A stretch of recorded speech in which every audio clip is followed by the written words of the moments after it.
With Malloy's device assembled, but still not working, I return to my office and call Regan and Fitzpatrick. Regan arrives first, then Fitzpatrick, who's brought along an unexpected guest, Elijah Witt.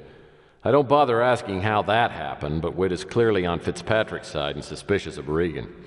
He's not my biggest fan either, all things considered. But Fitzpatrick negotiates a truce, then not surprisingly pulls out the final piece of the puzzle. He hands it to me, and I slide it in an open slot on the side of the Pandora device.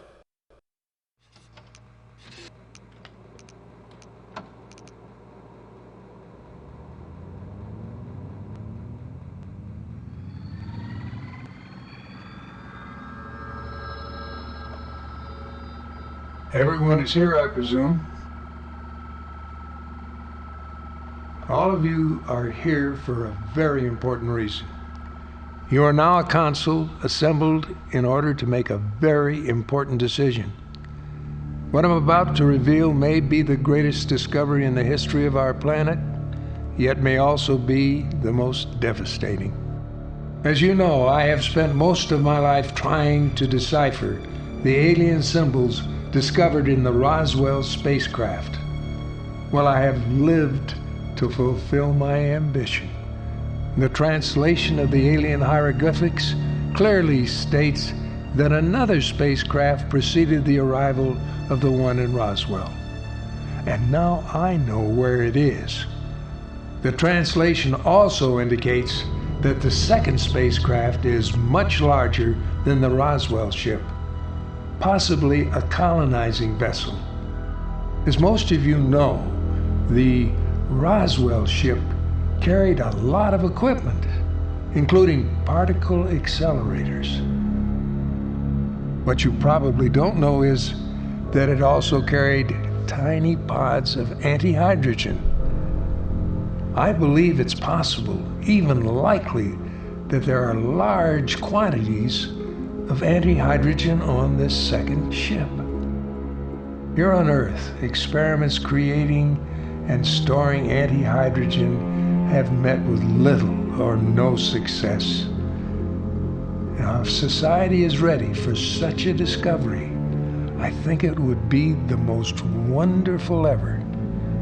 It might allow us to finally break the barriers of space travel so that we could explore distant galaxies and contact other civilizations. But if this technology gets into the hands of the wrong people, it would undoubtedly result in the complete and utter destruction of our world.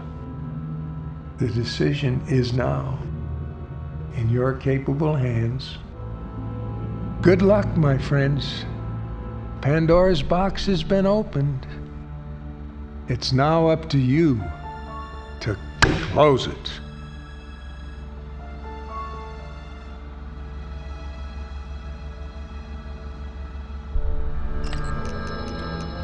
Look.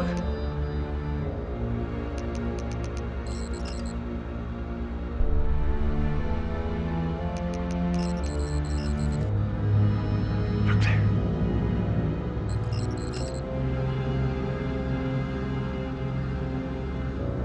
It's down there.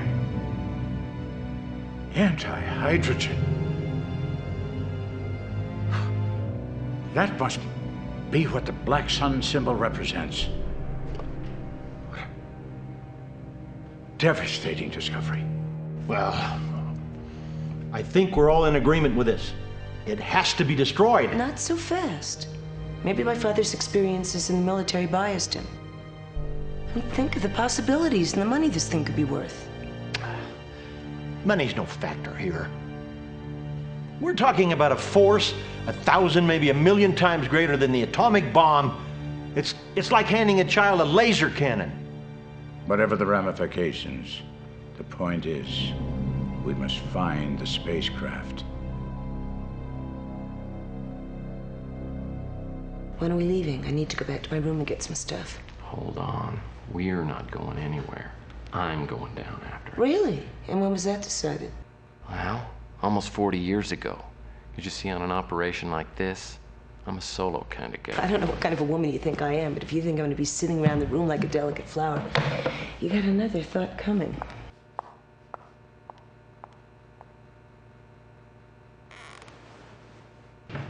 Whitnire agreed that all of us must go down there, each of us taking a separate route. I strongly suspect that other parties will be getting involved. I want to maximize the odds that we get there first. Take this communicator with you. We'll try to rendezvous at the spacecraft. If there are any problems, that'll keep us in touch. Well, okay. Gentlemen, if there's nothing else, I guess I'll see you down there in a couple of days. Hold on, Murphy. You take this card. This guy will get you down there safely. I'm going to tell him you're coming tomorrow. And don't take the woman. We got no margin for error, and we need no excuses. So what you're saying is, you don't want me to take the woman? No distractions. All right. Fitzpatrick and Wed had taken a taxi to my office, so I offered to give him a lift back to the Savoy. Fitzpatrick seems lost in thought, and I have a hunch he knows something he hasn't told us. On the way back to my office, I try to imagine what we're about to find, but the whole thing is so incomprehensible, it only makes my head hurt to think about it.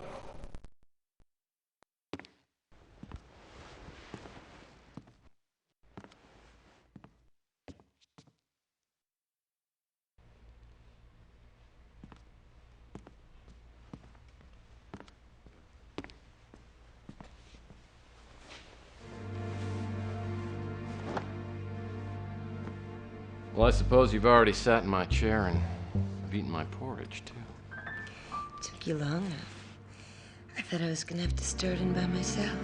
I hope you don't mind I made myself comfortable.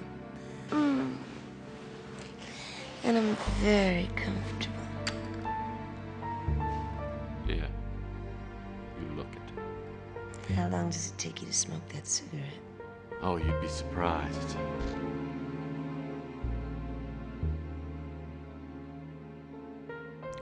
You know, I've never been very good at figuring out women. Could you explain to me what's going on here? Don't tell me you've never done this before. Well, just once. By myself. Come over here, little boy.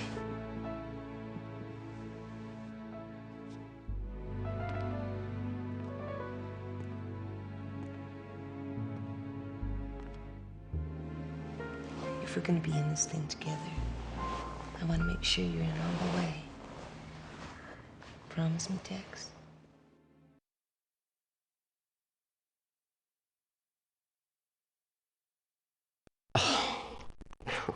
I can't do this, Regan. There's somebody else. It wouldn't be fair to her or to you. What's wrong with you? What's wrong with me? I can give you everything. I can love you better than you've ever been loved before. Look, I don't want to argue about this. The way you look makes it tough as it is. There's a fortune just waiting for us. I'm going down there by myself, and that's all there is to it. You blew it. Could have had everything. Now you have nothing.